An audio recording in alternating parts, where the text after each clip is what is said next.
जय श्री राम दोस्तों, मैं आपको बता दूं, हर एक सब्जेक्ट का चैप्टर वाइज ऑब्जेक्टिव सॉल्यूशन कराया जाएगा।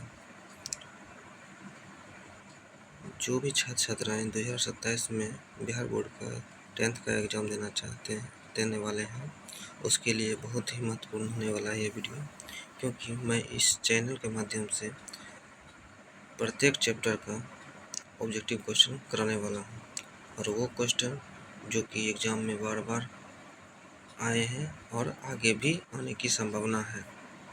तो ध्यान से इसको कीजिएगा। जो भी क्वेश्चन का आंसर आप लोगों को पता होगा वो कमेंट में उत्तर जरूर दें, ठीक है। चलिए, और एक बात और मैं बता देता हूँ, यहाँ पे टेस्ट सीरीज जो है ना 26 से 27 लिखाना चाहिए था, लेकिन टाइपिस्ट जो है ना थोड़ा सा गलती कर दिया है, इसलिए इसको इग्नोर कीजिएगा, ठीक है। ये 27 के लिए बना है, बहुत ही बेहतरीन सीट है जो आप लोगों के लिए बनाया है। चलिए, ज़्यादा बातें नहीं करते हैं, स्टार्ट करते हैं, ठीक है। तो चलिए शुरू करते हैं। तो बताइएगा,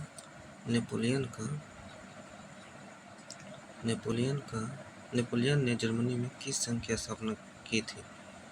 तो जो भी छात्र या छात्राएं उत्तर पता होगा जिसको, वो आराम से कमेंट में उसका उत्तर दे सकते हैं, ठीक है।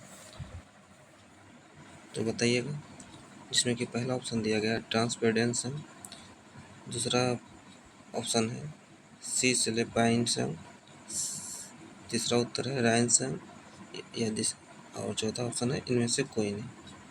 तो मैं बता दूं, इस नेपोलियन ने जर्मनी में किस संघ की स्थापना की थी, इसका हो जाएगा उत्तर, सही उत्तर होगा राइन संघ की। क्या हो जाएगा? राइन संघ की, ठीक है। किस संघ की हो जाएगा? राइन संघ की, ठीक। चलिए अगला क्वेश्चन पे आते हैं। लाल कुर्ती का गठन किसने किया था?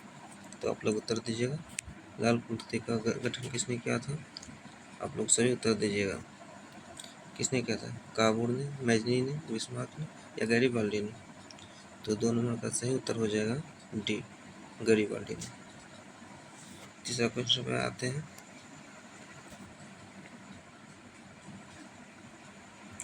किस युद्ध के बाद, तीसरा क्वेश्चन, किस युद्ध के बाद जर्मनी का एकीकरण हुआ? किस युद्ध के बाद जर्मनी का एकीकरण हुआ? तो बताइएगा आप लोग, इसका उत्तर क्या होगा 3 नंबर का? तो 3 नंबर का भी उत्तर क्या हो जाएगा? डी हो जाएगा, सूडान का युद्ध के, क्या जाओ उत्तर? सूडान का युद्ध, ठीक है।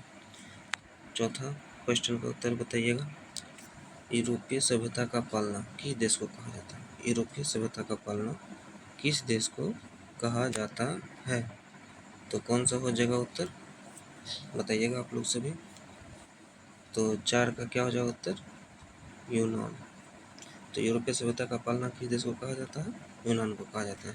याद रह जाएगा सभी को। ओके, आगे बढ़ते हैं, ठीक है। इटली के एकीकरण का मसीहा कहा जाता है, मतलब इटली के एकीकरण में किसका सबसे ज़्यादा योगदान रहा, या किसे मसीहा कहा जाता है? तो आप लोग आराम से उत्तर दे सकते हैं। क्या हो जाएगा 5 नंबर का उत्तर? बताइएगा। तो 5 का हो जाएगा मैजनी। इटली के एकीकरण में, या इटली का एकीकरण का मसीहा किसे कहा जाता है? मैजनी को कहा जाता है, ठीक है। और ये क्वेश्चन बहुत बार आ चुका है बोर्ड एग्जाम में, ठीक है। तो ध्यान से कीजिएगा, और जो भी क्वेश्चन मैं आप लोग को बता रहा हूँ सभी महत्वपूर्ण है आपके बोर्ड एग्जाम के लिए, इसीलिए ध्यान से आप लोग इसको देखिएगा, पढ़िएगा।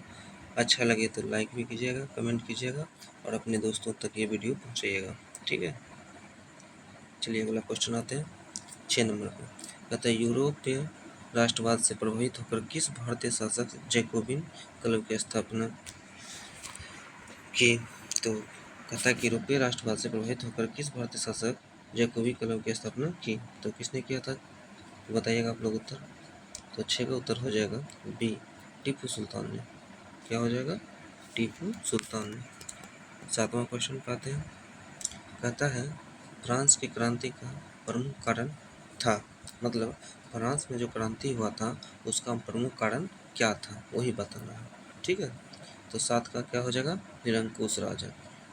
मैं थोड़ा सा बता दूं, निरंकुश राजा का मतलब होता है कि जो किसी कार्य का नहीं रहता है, जो कि मतलब सिर्फ अपना सत्ता चला रहे हैं, अपना अय्याशी में घूमते रहते हैं, अपने शौक पूरा करते हैं। बाकी राजा, वो राजा जो है अपने जनता से कोई मतलब नहीं रखते हैं, क्या चल रहा है राज्य में कुछ नहीं पता चलता। इसीलिए फ्रांस में एक क्रांति हुई थी जिसका मुख्य कारण था राजा का निरंकुश था। ठीक है, चलिए अगला क्वेश्चन पाते हैं 8 नंबर का।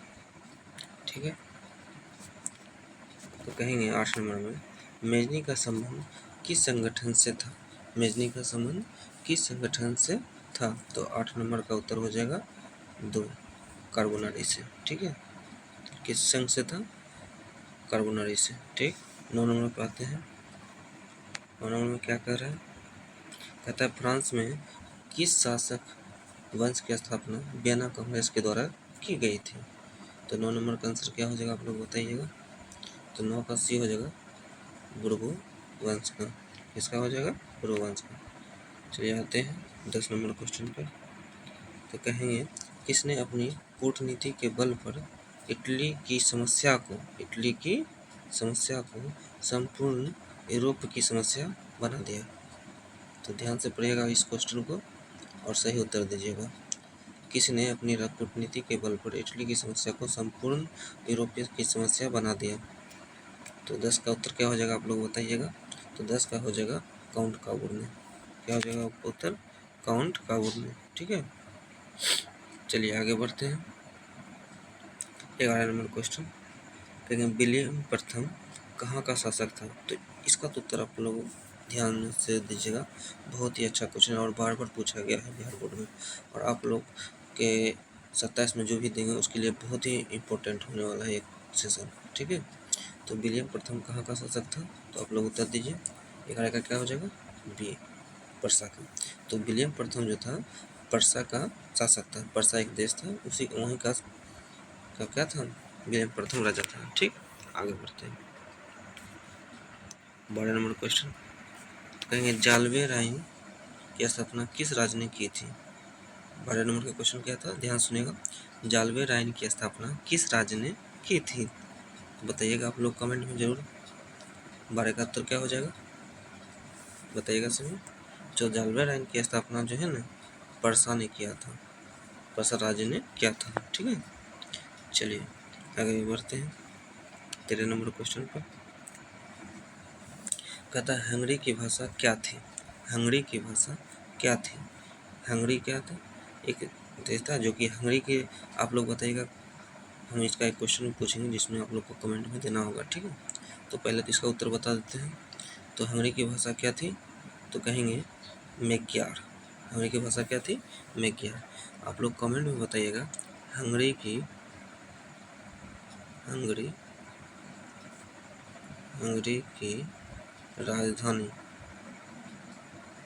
राजधानी कहाँ है। ठीक है, आप लोग कमेंट में जरूर बताइएगा हंगरी की राजधानी कहाँ है। ठीक है, आगे बढ़ते हैं 14 नंबर क्वेश्चन पर। ठीक है, तो बताइए 14 नंबर का क्वेश्चन, यंग इटली का संस्थापक कौन था। यंग इटली का संस्थापक कौन था, तो कहेंगे मेजनी। कौन थे, मेजनी। ठीक है, चलिए 15 नंबर क्वेश्चन पर आते हैं। कहेंगे बिस्मार्क क्या था। बिस्मार्क क्या था, क्या था का मतलब है कि बिस्मार्क पेशे से क्या था, ये पूछ रहा है। ठीक है, चलिए 15 नंबर का ऑप्शन देखते हैं, यहाँ पर आ जाते हैं। तो क्या बताइएगा, सभी को पता होना चाहिए बिस्मार्क क्या था, मतलब पेशे से क्या था। तो 15 का बताइए सभी उत्तर। तो कहिएगा कूटनीतिज्ञ। क्या था, कूटनीतिज्ञ। ठीक है, अगला क्वेश्चन पे आते हैं 16 नंबर। क्या आता है, 16 नंबर। ठीक है, 16 नंबर का चार्टिस्ट आंदोलन कहाँ हुआ था। चार्टिस्ट आंदोलन कहाँ हुआ था, सभी उत्तर दीजिए कमेंट में, तभी तो पता चल पाएगा ना कि आप लोग को कितना जानकारी है या नहीं है। तो यहाँ से सीखिएगा।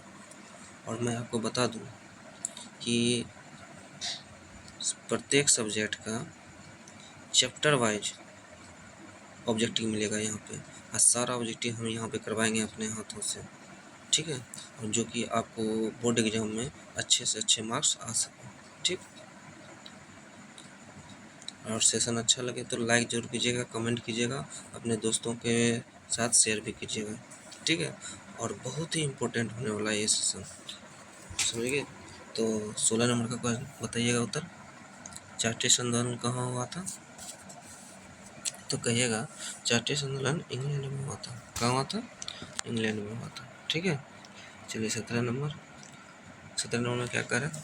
सन 1870 में फ्रांस और पर्सा के बीच युद्ध कहाँ हुआ था? मतलब 1870 में फ्रांस और पर्सा के बीच युद्ध कहाँ हुआ था, मतलब किस जगह पर हुआ था, तो वो पूछा है। तो 17 का क्या हो जाएगा? ए हो जाएगा, सेडोन का। सेडोन में कहाँ हुआ था? सेडोन में। ठीक है, चलिए 18 नंबर में आते हैं। 18 नंबर में नेपोलियन संहिता किस वर्ष लागू की गई थी? नेपोलियन संहिता किस वर्ष लागू की गई? तो 18 का क्या हो जाएगा? डी, 1804 में। ठीक है, 18 का डी हो जाएगा। चलिए 19 नंबर में वियना सम्मेलन, वियना जो होता है, ठीक है ना, वियना सम्मेलन का अध्यक्ष कौन था? वियना सम्मेलन का अध्यक्ष कौन था? तो कहेंगे मेटरनिख। वियना सम्मेलन का अध्यक्ष कौन था? मेटरनिख। ठीक है, अगला आते हैं 20 नंबर। तो कहे 20 नंबर क्वेश्चन हमारा क्या करें? मेटरनिख कौन था? मेटरनिख कौन था? ठीक है, तो ध्यान से उत्तर दीजिए सभी। तो कहेंगे ऑस्ट्रेलिया का चांसलर था। कौन था? ऑस्ट्रेलिया का चांसलर, मतलब 20 का ए उत्तर हो जाएगा। ठीक है, चलिए आगे बढ़ते हैं। यूरोप का मरीज किसे कहा जाता है? यूरोप का मरीज किसे कहा जाता है? तो कहेंगे 21 का उत्तर सभी दीजिएगा। तो 21 का क्या हो जाएगा आप लोग बताइए। तो सबको ध्यान से रखें, और ये क्वेश्चन इतनी बार पूछा गया है, आप देख सकते हैं प्रीवियस ईयर में जाकर बहुत बार आया है। तो यूरोप का मरीज तुर्की को कहा जाता है, मतलब 21 का ए हो जाएगा। ठीक है, उसके बाद अगले क्वेश्चन पे आते हैं। ठीक है, 22 नंबर यंग यूरोप का संस्थापक कौन था? यंग यूरोप का संस्थापक कौन था? तो कहेंगे यंग यूरोप का संस्थापक मेजनी था, मतलब 22 का ए हो जाएगा। ठीक है, आगे बढ़ते हैं। ये सेडोन का युद्ध किसके बीच हुआ था? अभी ऊपर में बताए थे, अगर याद होगा तो जरूर बताइएगा। सेडोन का युद्ध किसके बीच हुआ था, मतलब किन किन देशों के बीच में हुआ? तो कहिएगा पर्सा और फ्रांस के बीच, मतलब 23 का सी हो जाएगा अंतर। ठीक है, आगे बढ़ते हैं। 24 नंबर किसने कहा था फ्रांस जब छींकता है तो बाकी यूरोप को सर्दी जुकाम हो जाता है? तो बताइएगा इसका उत्तर 24 का। तो 24 का हो जाएगा सी, मेटरनिख ने। मेटरनिख ने ही कहा था फ्रांस जब छींकता है तो बाकी यूरोप को सर्दी जुकाम हो जाता है। ठीक है, चलिए आगे बढ़ते हैं। 25 नंबर क्वेश्चन। 25 नंबर क्वेश्चन में है बिस्मार्क किस विद्वान की विचारधारा से प्रभावित था? 25 नंबर का क्वेश्चन क्या है? बिस्मार्क किस विद्वान की विचारधारा से प्रभावित था? तो उत्तर दीजिए 25 का। तो 25 का हो जाएगा हीगेल। क्या हो जाएगा? हीगेल।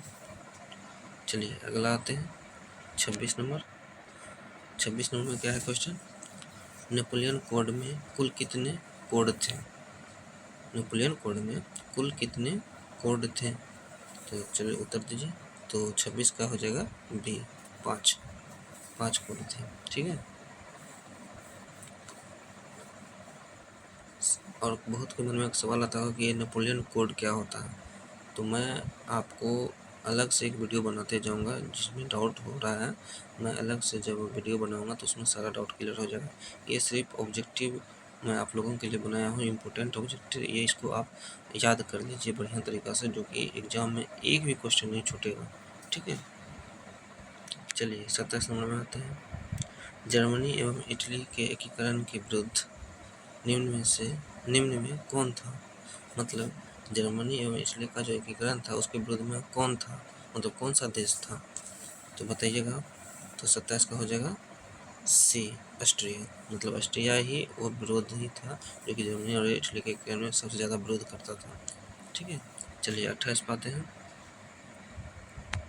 28 कहता है यूरोप वासियों के लिए किस देश का साहित्य एवं विज्ञान प्रेरणा का स्रोत रहा है? तो 28 का उत्तर दीजिए सभी। तो 28 का बी हो जाएगा। क्या हो जाएगा? 28 का बी हो जाएगा। ठीक है, चलिए आगे बढ़ते हैं। कहेंगे काबुल कौन था? 29 में क्या है? काबुल कौन था? तो सीधा उत्तर दीजिए इटली का प्रधानमंत्री था। मतलब 29 का बी हो जाएगा। ठीक है, चलिए आगे बढ़ते हैं। 30 नंबर, जर्मनी का एकीकरण कब पूरा हुआ? जर्मनी का एकीकरण कब पूरा हुआ? तो इसका तुरंत मारिएगा उत्तर सभी उत्तर मारिएगा। क्या हो जाएगा? 30 का सी। 30 का सी 1871 में। ठीक है, चलिए 31 नंबर में आते हैं। एक्ट ऑफ यूनियन किस वर्ष पारित हुआ था? एक्ट ऑफ यूनियन किस वर्ष पारित हुआ था? 31 का ऑप्शन देखते हैं। आप लोग को बता दूं, यही मेरा चैनल है केवल बिहार बोर्ड, मतलब बिहार बोर्ड के लिए बहुत ही महत्वपूर्ण ये चैनल है। जो भी बच्चा बिहार बोर्ड की तैयारी करना चाहते हैं इस चैनल से जरूर जुड़े। ठीक है, तो देख लेते हैं 31 का उत्तर क्या होगा। तो 31 का हो जाएगा बी 1707। ठीक है, चलिए आगे बढ़ते हैं। 32 नंबर क्वेश्चन 32 नंबर क्वेश्चन क्या है? मारियान किस देश के राष्ट्रवाद का प्रतीक था? मारियान किस देश का राष्ट्रवाद का प्रतीक था? मतलब मारियान जो एक चिन्ह था और वो किस देश का चिन्ह था वही हमको बताना है। ठीक है, तो 32 का ए हो जाएगा। 32 का ए हो जाएगा। ठीक है, 32 का ए हो जाएगा। ठीक, तो अगला क्वेश्चन आते हैं। कितने नंबर? 33 नंबर, यूनान के स्वतंत्रता संग्राम में किसकी पराजय हुई? यूनान के स्वतंत्रता संग्राम में किसकी पराजय हुई थी? तो कहेंगे, बताइएगा आप लोग। 33 का, तो 33 का बी हो जाएगा, तुर्की को। किसका पराजय हुआ था? तुर्की को। ठीक है, चलिए 34 नंबर क्वेश्चन आते हैं। 34 नंबर में फ्रेंड्स ऑफ इटली नामक संस्था का गठन किसने किया था? 34 नंबर बताइएगा। तो 34 का डी हो जाएगा। 34 का डी हो जाएगा, मेजनी। कौन हो जाएगा? मेजनी। 35 नंबर क्वेश्चन आइएगा, राष्ट्रवाद की अवधारणा का जन्म किस घटना से माना जाता है? राष्ट्रवाद की अवधारणा का जन्म किस घटना से माना जाता है? तो 35 का उत्तर क्या हो जाएगा? तो कहिएगा 35 का उत्तर ए हो जाएगा, पुनर्जागरण से। पुनर्जागरण से। ठीक है, 36 नंबर में आते हैं। 36 नंबर क्वेश्चन में कहता है कार्बोनारी की स्थापना किस वर्ष हुई थी? कार्बोनारी की स्थापना किस वर्ष हुई थी? तो 36 का हो जाएगा ए 1810 में। ठीक है, 1810 में। ठीक, ये अब आते हैं 37 नंबर में। 37 नंबर में। ठीक है, तो कहता है किस संधि द्वारा जर्मनी का एकीकरण पूरा हुआ था? किस संधि द्वारा जर्मनी का एकीकरण पूरा हुआ था? ठीक है, 37 का क्या हो जाएगा? 37 का डी हो जाएगा, फ्रैंकफर्ट की संधि। मतलब फ्रैंकफर्ट का एक संधि हुआ था जिसके कारण जर्मनी का एकीकरण संभव हुआ था। ठीक है, चलिए 38 नंबर, 1829 ईस्वी की एड्रियानोपुल की संधि किस देश के साथ हुआ था? तो 38 का हो जाएगा ए, रूस के साथ। ठीक है, उसके बाद 39 नंबर, जर्मन राइन राज्य का निर्माण किसने किया था? जर्मन राइन राज्य का निर्माण किसने किया था? तो 39 का ए हो जाएगा, लुईस 18वां में। और लुई में बता देता हूँ, जर्मनी का जो राजा होता था, तो जैसे हम लोग अपने देश में राजा को राजा बोलते हैं, उसी तरह जर्मनी में राजा को लुई बोला जाता है। ठीक है, तो लुई 18वां था जो कि जर्मन राजस्थान का निर्माण किया था। ठीक है, तो आगे बढ़ते हैं। 40 नंबर क्वेश्चन, गैरीबाल्डी पेशे से क्या था? बहुत ही इंपॉर्टेंट क्वेश्चन, वीवीआई। ठीक है, वीवीआई क्वेश्चन। ठीक है, ये क्वेश्चन ऐसे तो बहुत वीवीआई है क्या क्वेश्चन, लेकिन ये बहुत महत्वपूर्ण है। ठीक है, आप लोगों के लिए। तो क्या कहेंगे? वीवीआई क्वेश्चन, गैरीबाल्डी पेशे से क्या था? तो क्या बताइएगा आप लोग उत्तर? बताइए जल्दी से। तो कहिएगा नाविक था।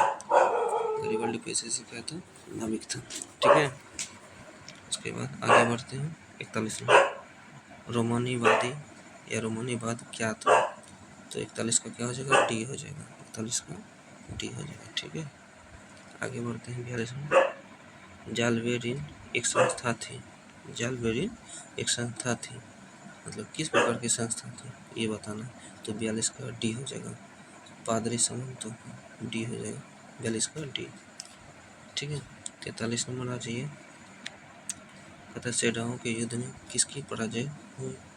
सेडाओं के युद्ध में किसकी पराजय हुई थी ये मत बताना है। ठीक है, तो 43 का हो जाएगा ए, ऑस्ट्रिया की।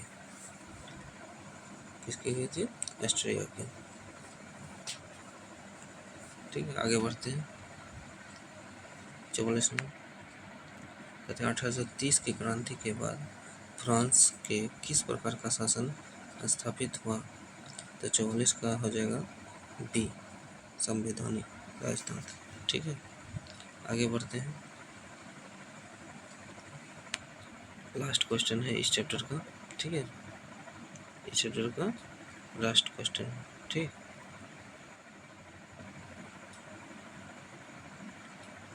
बताइए आप लोग, इटली एवं जर्मनी वर्तमान में किस महादेश के अंतर्गत आते हैं। बताइए सही, तो कहिएगा यूरोप महादेश में। इस प्रकार आप लोगों का फर्स्ट चैप्टर समाप्त हो गया। ठीक है, इधर देख सकते हैं आप लोग, शॉर्ट क्वेश्चन भी कुछ सिलेक्ट किया था आप लोगों के लिए, और कुछ लॉन्ग क्वेश्चन भी किया हूँ। ठीक है, देख सकते हैं इस प्रकार से। तो आप लोग अगर इसको नोट करके तैयार करना चाहते हैं तो कर सकते हैं। अगर आपको लगेगा कि ये सोल्यूशन कहाँ से लाएंगे, तो मैं आपको जब सारा सब्जेक्ट का ऑब्जेक्टिव चैप्टर वाइज करा देंगे तो उसके बाद हम लोग क्या करेंगे, सभी सब्जेक्टिव का करवा देंगे। ठीक है, धीरे धीरे आप लोगों को पूरा सिलेबस कंप्लीट करा देंगे इस तरह से, समझ गए। तो इस प्रकार से हमारा सोशल साइंस में हिस्ट्री सब्जेक्ट का पहला चैप्टर कंप्लीट हो गया, और ये 45 ऑब्जेक्टिव इस चैप्टर से हमने दिया है, जो कि बहुत ही इम्पोर्टेंट है। और मैं बता देता हूँ, इस चैप्टर से आपका एक भी क्वेश्चन बाहर नहीं जा सकता है आपके बोर्ड एग्जाम से। ठीक है, तो बढ़िया से इसको तैयारी कर लीजिएगा और अगले वीडियो का इंतज़ार कीजिएगा। मैं अगला चैप्टर फिर लेकर आऊँगा इसी तरह से महत्वपूर्ण क्वेश्चन के साथ, जो कि आपको बहुत मदद मिलेगा। ठीक है, थैंक यू, जय श्री राम।